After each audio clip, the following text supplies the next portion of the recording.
Missouri, 1850s. There were places in America where the Civil War arrived early, not with uniforms, not with marching armies, but with midnight knockings, burned homes, and shallow graves. Missouri was one of those places. And in that chaos, a boy named Jesse Woodson James was watching. Jesse James was born on September 5, 1847, in Clay County, Missouri. His father, Robert James, was a Baptist minister and slave owner. His mother, Zerelda James, was fiercely Southern, deeply political, and uncompromising. The James family farm sat in a region where slavery, religion, and violence were inseparable. Missouri was officially part of the Union, but its soul was divided. Pro-Confederate sympathies ran deep, and hatred of federal authority simmered just below the surface. From childhood, Jesse learned that loyalty mattered more than law. When the Civil War began in 1861, Missouri collapsed into lawlessness. This was not traditional warfare, it was neighbor against neighbor. Bushwhackers and Union militias roamed the countryside, executing suspects without trials. Jesse was only 14 when Union soldiers came to the James farm. They beat his stepfather. They interrogated his mother. They threatened Jesse with a bayonet. That day did not make Jesse James an outlaw. It taught him who the enemy was. By 16, Jesse James joined Confederate guerrilla forces led by men like William Quantrill and Bloody Bill Anderson. These were not soldiers. They were executioners. They scalped. They mutilated bodies. They posed for photographs with corpses. Jesse James learned to kill not as a necessity, but as a message. The war did not harden him. It unmade him. In 1865, the Confederacy surrendered. But Jesse James never did. To men like him, peace was betrayal. Union victory meant humiliation, poverty, and surveillance. Former guerrillas were hunted, arrested, and in some cases executed. Jesse did not return to civilian life. He returned to violence. In February 1866, armed men robbed the Clay County Savings Association in Liberty, Missouri. A teenage boy was killed in the street. Witnesses described Confederate-style tactics, military precision, no hesitation. This was not random crime. This was war, continued by other means. Southern newspapers quickly shaped the narrative.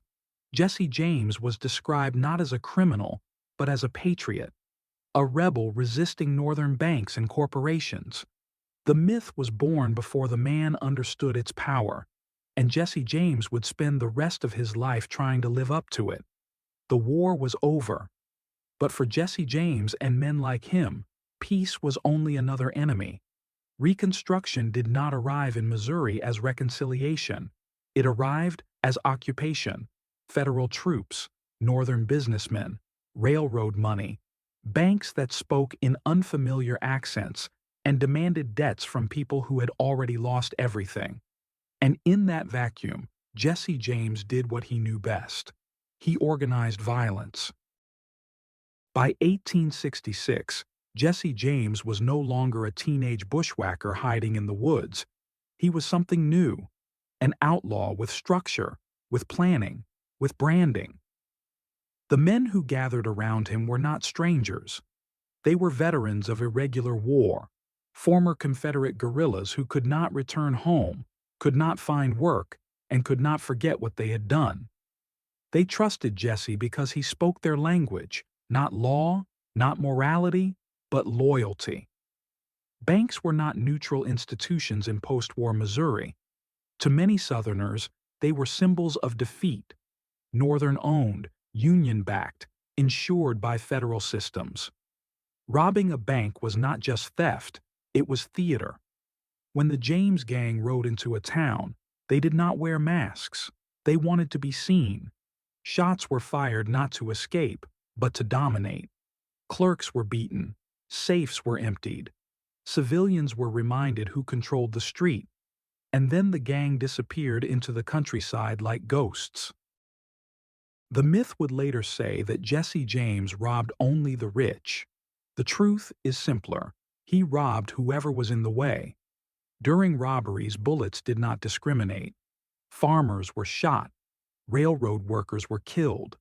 Bystanders died screaming in the dust. These deaths rarely made it into sympathetic newspapers, but they remained in the towns Jesse left behind, etched into memory. Jesse James did not invent his legend alone. He had help.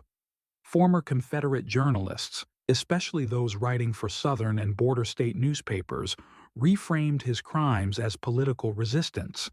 They called him a rebel, a patriot, a symbol of Southern defiance. Every robbery became a manifesto. Every murder became unfortunate necessity. America was not just reading about Jesse James. It was being taught how to admire him. This was no longer random crime. The James gang operated like a company. Roles were assigned, routes were planned, escape paths were rehearsed. Railroads became prime targets. Trains moved predictable schedules, carried cash, and symbolized industrial power. Stopping a train was like stopping the future itself. When the James gang robbed a train, they did it publicly. Passengers were forced off. Engineers were threatened. Cars were searched one by one. Jesse James often made speeches. He wanted witnesses. The robbery was not complete until someone went home with a story. As the robberies increased, so did the pressure. Rewards were posted. Informants emerged. Lawmen followed trails Jesse could not see. The gang began to fracture. Trust eroded. Every silence felt like betrayal. Every glance felt like calculation. Jesse James responded the only way he knew how, with fear. Suspected informants were executed without proof. Gang members were threatened. Some were killed by their own allies. The war mentality had returned, but now there were no sides, only survival. Jesse James was no longer fighting the Union. He was fighting time. By the mid-1870s, the legend had outgrown the man. Jesse James was expected to be fearless, invincible, unstoppable. He could not retire. He could not disappear. The myth demanded blood, and it would not be satisfied forever. Every legend eventually meets reality. For Jesse James, reality arrived quietly. Not with gunfire, not with lawmen, but with fear. The kind of fear that doesn't come from enemies outside, but from the thought that the man riding next to you might be the one who ends you. By the late 1870s, Jesse James was no longer running from the law.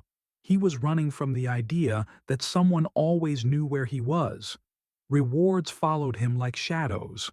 Whispers moved faster than horses. Names appeared in newspapers before plans were finished.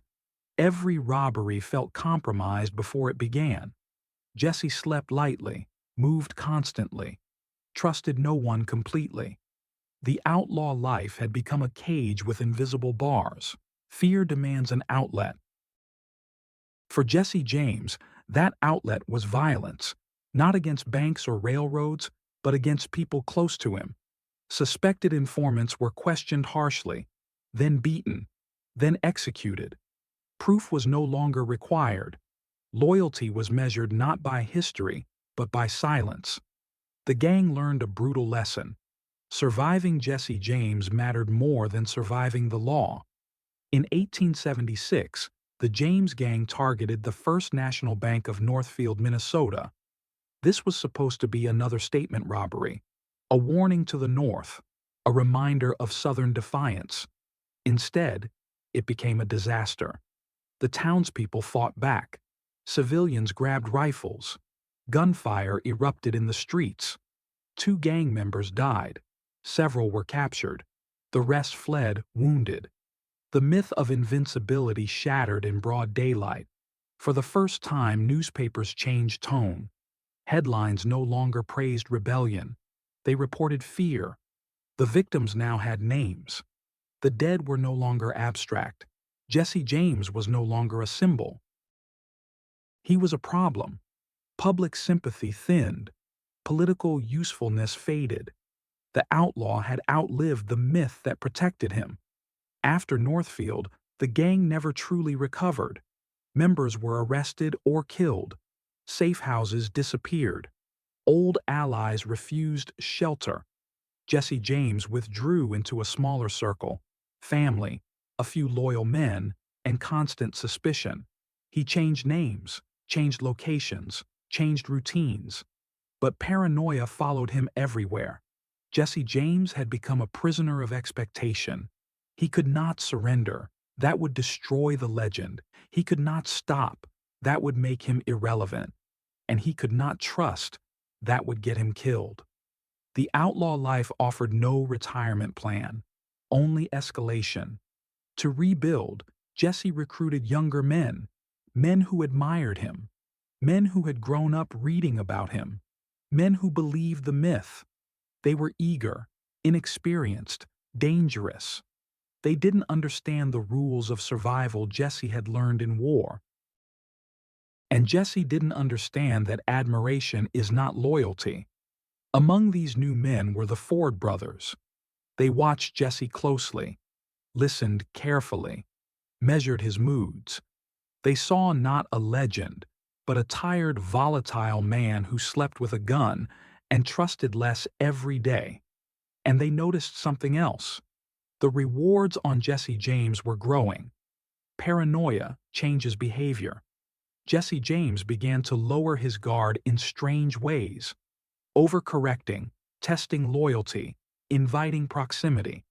He wanted to know who would stay close. That instinct would cost him everything, because legends are hardest to kill from a distance. Legends don't die quietly. They are hunted. And when governments fail, America has always turned to men who operate in the shadows. For Jesse James, those men were the Pinkertons. By the late 1870s, state authorities were embarrassed.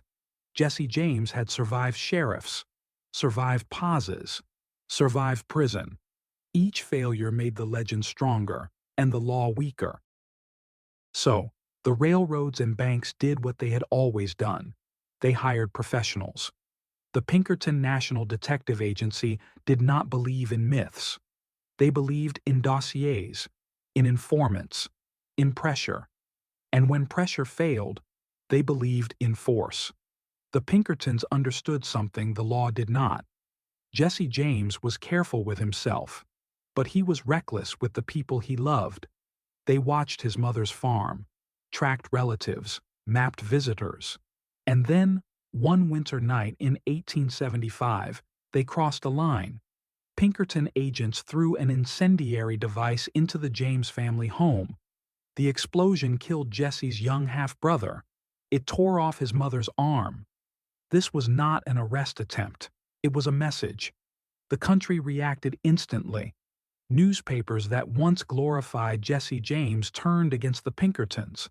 This was not justice. This was terrorism. For a brief moment, sympathy returned, not for Jesse, but for his family. The irony was brutal. The law had become as violent as the outlaw it pursued. The attack hardened Jesse James beyond repair. He swore revenge, not just against the Pinkertons, but against the system itself. He trusted even fewer people, moved even more erratically. But something had changed.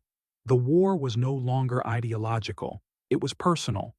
And personal wars consume everyone around them. Robberies resumed, but they were smaller, riskier, less controlled. Mistakes multiplied. Innocent people died again. And this time, newspapers did not look away. Each article chipped away at the romance. Law enforcement realized something critical. Jesse James would not be captured by force. He would be ended by proximity. So they changed tactics. They let the reward speak. They let greed do what guns could not. The Ford brothers stayed close. They laughed at Jesse's jokes, listened to his fears, watched his routines. They knew when he slept, where he kept his weapons, when his guard dropped. They did not need to chase the legend, they only needed to wait. Jesse James believed he was safest indoors. No posses, no ambushes, no sudden gunfire. But safety is an illusion when betrayal shares your roof. The outlaw had survived war, manhunts, and private armies. He would not survive trust. The outlaw was no longer a symbol, he was a liability. By the early 1880s, the mood had shifted.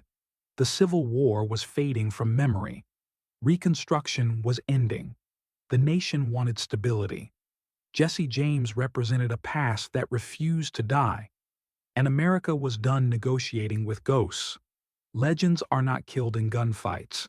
They are ended in silence, in familiar rooms, by familiar hands, at moments when no one is watching history being made. For Jesse James, that moment came not on a battlefield, but in his own home. By 1882, Jesse James was tired, not physically, but spiritually. He lived under an alias, moved cautiously, spoke less. The bravado was gone. The speeches were shorter. The paranoia remained. He sensed the end coming, even if he didn't know its shape. Jesse's home was armed like a fortress, revolvers on shelves, rifles near doorways, weapons within reach of every room. But familiarity breeds complacency. On April 3, 1882, Jesse removed his guns. He wanted to clean, to adjust a picture on the wall. For the first time in years, he stood unarmed. Behind him stood Robert Ford, young, nervous, watching history breathe. The reward for Jesse James was enormous. The promise of immunity was real. Ford did not see a legend. He saw an opportunity. One shot, one moment, one irreversible choice. The bullet struck the back of Jesse James's head. He fell instantly. No duel, no warning, no last words. The most famous outlaw in America died like any other man. Quietly, suddenly, at home. The news spread faster than any robbery ever had. Jesse James was dead. Some celebrated. Some mourned. Many were confused. The Ford brothers expected praise. They received disgust. Crowds called them cowards. Newspapers labeled them traitors. America did not want justice. It wanted drama. The Ford brothers were convicted of murder, then immediately pardoned, legally innocent, morally condemned. They tried to profit from what they had done. They reenacted the killing on stage, night after night, shot after shot. The audience watched, but they never forgave. In death, Jesse James became something else. Songs were written, stories were softened, victims were forgotten. He was transformed from criminal into symbol, a rebel, a freedom fighter, an American archetype. The uglier truths were quietly removed. The country had survived civil war, Reconstruction, rapid industrialization. It needed simple stories again, good versus evil, freedom versus control, one man against the system. Jesse James fit the role perfectly, even if he never deserved it. Jesse James did not fight injustice. He survived trauma and passed it forward. He was not a hero. He was not a monster. He was a man shaped by violence who never learned how to leave it behind. And America chose to remember only the parts it could live with. The legend of Jesse James never died. It was protected, polished, retold, because myths are easier than memories, and legends ask nothing of us, except belief.